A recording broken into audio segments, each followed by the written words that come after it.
Symphyotrichum laeve, Smooth Blue Aster. So this line I have is mainly asters, but I've got some asparagus, I have some parsley, but this line is all about pollinators. So we're on the edge of my pollinator garden here, and I just want to point out, there are literally hundreds of bees on this aster, and on these asters, I don't want to mess with them too much. Zone 3 to 8 here with the smooth blue, very small little purple flowers, really cool plant, kind of takes off, perfect fall plant.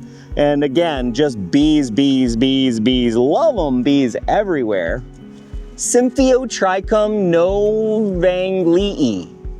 I hope I didn't mess that up. New England Aster, classic pollinator plant, native to North America, zones 3 to 8. Can see all the incredible bee species. These are not honeybees. These are all native bees that are living here, that are taking in all of the asters. If you are not planting some type of aster in your pollinator garden, perfect fall plant. And you're giving these guys some late nectar that they need to get ready for the winter. So do it people. Pollinators. Salvia azurea, zones 4 through 9. They have these beautiful little blue sage, by the way. You know, it does have a sage vibe. These guys were obviously competing. I think normally it only gets like 5 to 6 feet, but you can see this is obviously 7, I'm 6'1". But I don't have a lot of pollinators on them. Really cool plant though. And you can see there's just flowering right now. Really nice plant.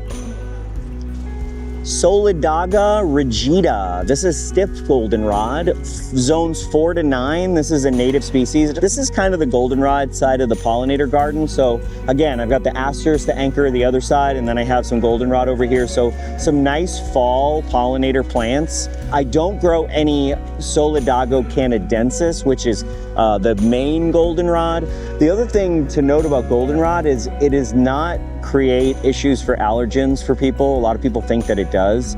It's a beautiful plant. You'll see I've got 3 bumblebees, huge bumblebees on this, and I got a wasp or a hornet, and really predator insects love goldenrod. Really incredible. I put the stiff here to be a little taller in the middle so that I can have the shorter goldenrod in the front. Solidago rugosa, Wrinkleleaf Goldenrod. It is tolerant zones 3 to 8. Goldenrod, this rugosa species, supports over 100 pollinator species. It's a true prairie plant. Also, oh yeah, and you can see these bumblebees are just going off on it. And I also, in here, I have a little bit of fireworks goldenrod, which is also, it's a nativar. So I have some of this true wrinkleleaf goldenrod, and then, but they're both in the Solidago rugosa family, as well as the fireworks goldenrod. I mean, just the amount, just if you stand here, the amount of pollinators around me, including hornets and wasps and bees, it's incredible. It's incredible. The ecological benefits of this plant really can't be understated. These are just 5 of the many. There's thousands of examples of native North American plants that you can plant in zone 5 to help pollinators out in the fall. But do it, people, do it. They need their nectar. They're beautiful plants. It's beautiful to see all of these insects just enjoying nectar late before winter arrives. And it's going to arrive here in Green Bay, as we all know.